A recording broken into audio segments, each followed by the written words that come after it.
ఇప్పుడు భూమి కొనకపోతే రేపు భూమి కొనాలని చూసినా కొనడం అనేది అసాధ్యం అవుతుంది.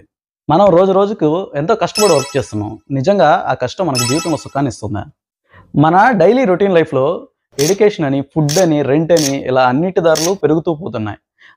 దానికి తగ్గట్టు మన ఆదాయం అంత వేగంగా పెరుగుతుందా? మన ఆదాయం ఇన్‌ఫ్లేషన్ రేట్‌తో పోల్చుకుంటే చాలా స్లో గ్రోత్‌లో ఉంటుంది. దానికి తగ్గట్టు మనం సంపాదించే దాంట్లో సగం ఈఎంఐలకే పోతుంది. ఒక చిన్న మాట, ఈరోజు ఒక చిన్న ల్యాండ్ మనం కొన్నట్లయితే అదే రేపు లక్షలు తెచ్చిపెడుతుంది. ఒక చిన్న ఉదాహరణ, అరౌండ్ 2005 ఆ టైంలో మన నెల్లూరులో మాగుంట లేఅవుట్ అనే సర్కిల్‌లో ఒక పర్సన్ 20,000 పర్ అంకణం లెక్కన ఒక ల్యాండ్ కొనడం జరిగింది. అది 2025కి ఎగ్జాక్ట్‌గా ఈ రోజుకి ఒక అంకణం ధర అక్కడ 20,00,000గా ఉంది. అంకణం ధర 20,00,000గా ఉంది. ఒకసారి గమనించండి ఎంత పెరిగింది అనేది. స్పాన్ ఆఫ్ 20 ఇయర్స్‌లో మనం ఎంత సంపాదించగలం? అదే ఒక ల్యాండ్ మనకి ఎంత సంపాదించబెట్టగలదు? గడిచిపోయిన కాలాన్ని ఎలాగో తీసుకురాలేం. కానీ భవిష్యత్ అనేది మన చేతిలోనే ఉంది. కొన్న రోజు ల్యాండ్ అనేది సిటీకి దూరంగా ఉండొచ్చు.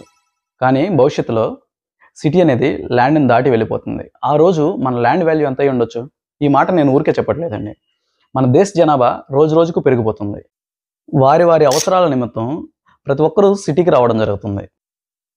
సో, రానున్న రోజుల్లో సిటీ అనేది కన్ఫర్మ్‌గా ఎక్స్‌పాండ్ అవుద్ది. దానికి తగ్గట్టే ల్యాండ్ ప్రైజెస్ కూడా పెరుగుతాయి. ఫైనల్‌గా నేను చెప్పేది ఒకటే, ల్యాండ్ కోసం వెయిట్ చేయకండి. ల్యాండ్ కొని వెయిట్ చేయండి. భవిష్యత్తు మనదే. దాంట్లో ఎటువంటి డౌట్ లేదు. రియల్ ఎస్టేట్‌కి సంబంధించిన మరింత సమాచారం కోసం గానీ, ఇన్వెస్ట్‌మెంట్‌కి సంబంధించిన సమాచారం కోసం గానీ, మన డ్రీమ్స్ హైడౌట్ రియల్ ఎస్టేట్ ఛానల్‌ని సబ్స్క్రైబ్ చేసుకోగలరు. Thank you.